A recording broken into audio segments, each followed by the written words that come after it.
The multitude as my spoil, and an abode to be honored. He will die a rich man. That's all that verse is about. Here's the big one. 53:10. But the Lord chose to crush him by disease, that if he made himself an offering for guilt, if he did, he might see offspring and have long life, and that through him the Lord's purpose might prosper. But the Lord chose to crush him by disease. God's righteous servant will be familiar with disease and is like crushed because of the disease, exposed to death, that he is afflicted with by the power of God. The book he wrote on my life has all that in there, what that's all about. That if he made himself an offering for guilt, and that's what it says, doesn't have anything to do with guilt offering in Leviticus. Human beings being part of the animal sacrificial system, which Toby Singer teaches. It's an offer. It's an offer. An offering of oneself and soul to God for the guilt of sinning of the Jewish people. In return, it's a covenant between me and him. I'll do your fire refinement. You make me the righteous servant. I will make you suffering people in the first 6 verses, the believers. I will make them righteous. I will make them understand you're here. And that sin forgiveness is here.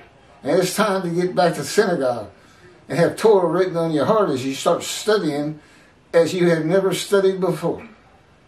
Basically, you write the Torah on your heart, and you do it because he forgives your sins and remembers them no more.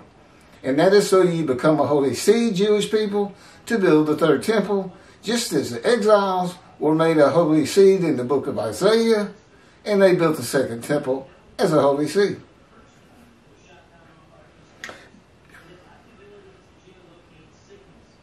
The offering is only a test of devotion to God, as was the binding of Isaac. When the test of devotion, will he offer himself for guilt or go through God's fire of refinement or not? It's set before the righteous servant. The new covenant has already arrived.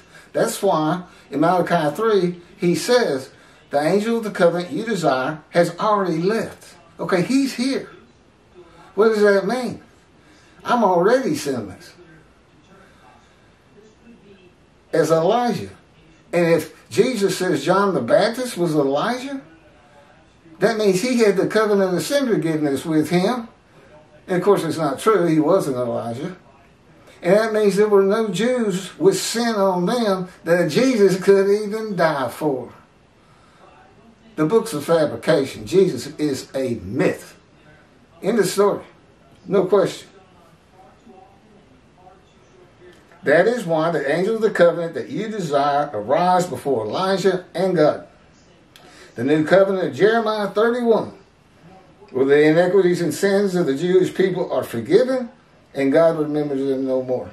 The guilt and emotion is from not following the laws and teachings of God by the Jewish people.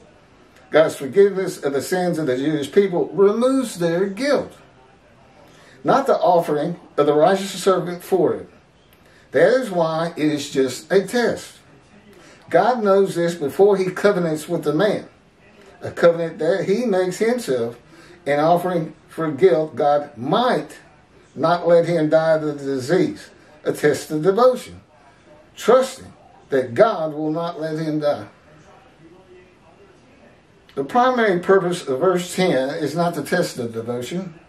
It is to make certain that the animal sacrificial atonement and worship laws of the Torah cannot be used for the man described as the Christians do, anyway, with the human sacrifice of Jesus. It is the only reason God would crush a man with disease to make him be his servant. Apparently the Christians do not know how to read and comprehend the Jewish Bible that they took